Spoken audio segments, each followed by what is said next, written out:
Hello, everyone. Do you sometimes have uncomfortable aches and pains? And then have you noticed how much better you feel after walking barefoot in your garden or on the beach? This fascinating phenomena is called earthing or grounding. And today we'll dive into how it connects us to the essence of the earth and harnesses our own natural healing power. We'll explore the concept, its benefits, and the 3 easy and free ways to improve your well-being. I'll also be sharing a couple of photos of our proteas and the pincushions, which are flowering.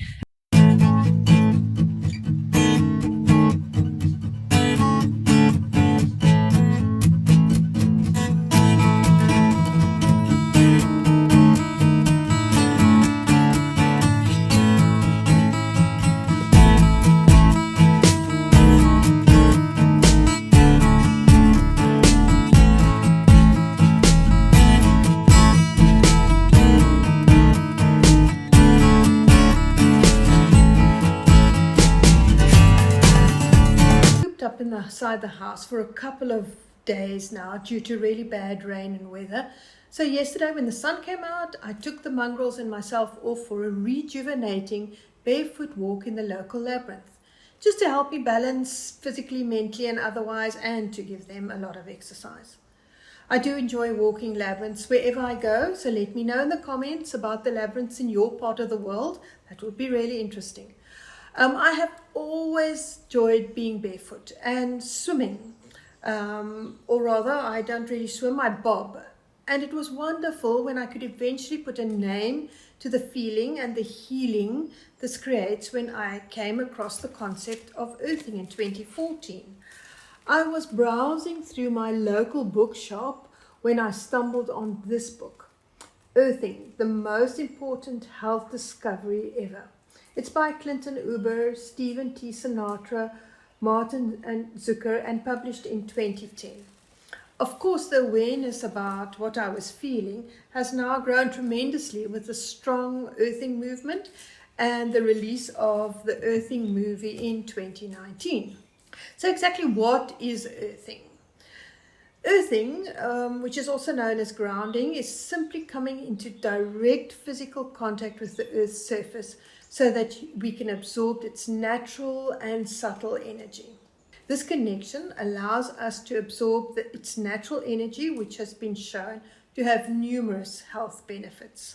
Okay, for the more geeky among us, it's like recharging our batteries. The authors of the book, Earthing book, consider the planet as being an energy field and even likening it to a mind-blowingly huge battery that is continually being replenished by solar radiation, lightning, and heat from the molten core. It is this natural energy, which is negatively charged, that flows from the surface of the earth into our bodies.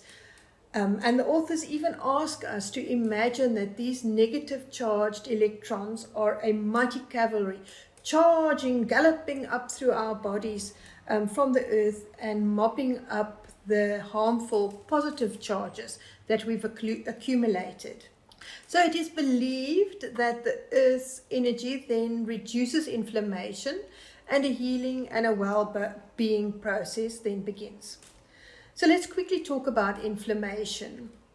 We often hear we need to get rid of inflammation, it's a baddie, but actually it's one of our natural and necessary defense systems.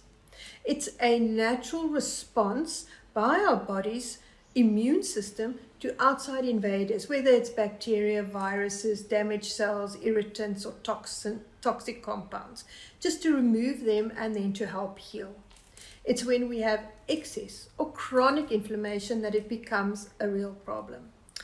Things that can contribute to excess inflammation are autoimmune conditions, chronic infections, an unhealthy diet, smoking, stress, and many more other things. Also, if we consider that our mind and emotions also affect our bodies, then excessive and chronic inflammation, which is red and hot, reflects being fired up, on fire, which could be anger, being angry with yourself or at someone else, or it could indicate a battle of conflict emotions and thoughts within yourself, a war perhaps about beliefs or feelings. So if you have chronic inflammation, you want to ask yourself, what is getting me flamed up? I just quickly want to show you some of our beautiful proteas and pincushions, which are flowering this time of the year. I enjoyed them while walking on the farms, and the mongrels were just kept busy scurrying after imaginary mice. We did have a moment when Lisa spotted the local troop of baboons at a distance on their way back up the mountain. I don't have any shots of them, as I was rather busy catching and leashing her before she decided that she wanted to teach them a lesson. She is by no means contest for our baboons, and we always keep a very, very safe distance. But let's get back to earthing. So the physical health benefits of earthing are quite remarkable, as this very simple yet powerful technique helps address imbalances in the physiology of our bodies and generates a greater well-being. Just a few benefits are reduced inflammation and pain, the lowering of improved blood flow, energy levels, quality of sleep, your vitality, lowered stress, anxiety, depression levels. It even relieves muscle tension and headaches. And I have read that 15 minutes barefoot relieves jet lag. So now we know how it works and why we would do it. But let's look at the how. There are 3 very simple ways to earth, and they are free. Spending time outside barefoot, walking on soil, sand, grass, untreated concrete, or even just sitting on a chair with your feet flat on the ground, dampen the grass or the soil for extra conductivity. The second one, you can be lying on the ground to increase your skin to earth contact. Please keep the neighbors in mind. You can do this on the grass in your garden or at a local park or on the sand at the beach. Wading along the edge of water or immersing yourself as much as you want or can in a river, lake, dam or the sea. Although I've tried to do this throughout my life, it was difficult as I had lived inland in a city and far from any natural water source.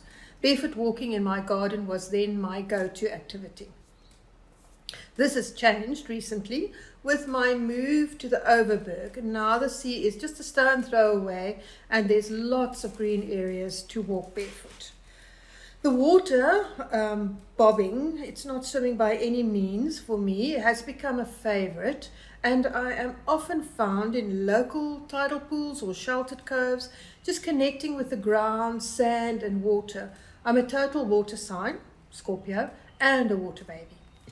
The salt water, which is rich in minerals, is also highly conductive and is actually several hundred times more so than fresh water.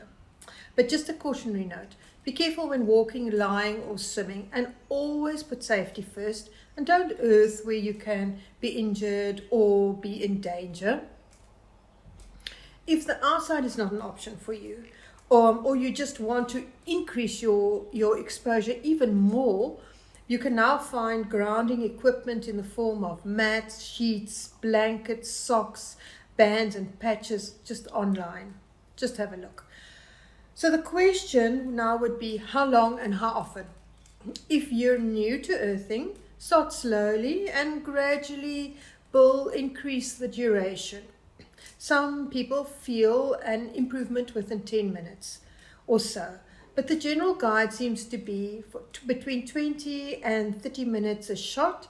This can be once off for a specific discomfort like a headache, or regularly and consistently for general better well-being. It's much like a cell phone contract. While you're subscribing and paying for the contract, you have the benefits of texting and phoning. Once you stop, so do the benefits. You cannot overdo earthing. However, I strongly suggest that you inform your medical practitioner if you are worried about your symptoms or if you are on a treatment program for any illness. Again, according to the authors of the book, earthing doesn't interfere with your medication, but your doctor may need to adjust your treatment as you earth and become better. The book goes on to share, amongst others, Clint Uber's own story, many interesting case studies, and topics such as the connection between earthing and women, earthing and athletes, earthing and animals. And it's well worth the read if you want more on the science behind earthing and more on specific ailments.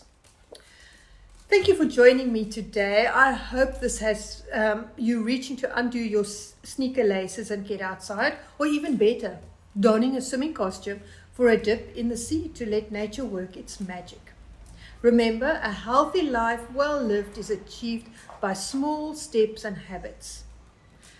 Like, share, subscribe for more insightful content.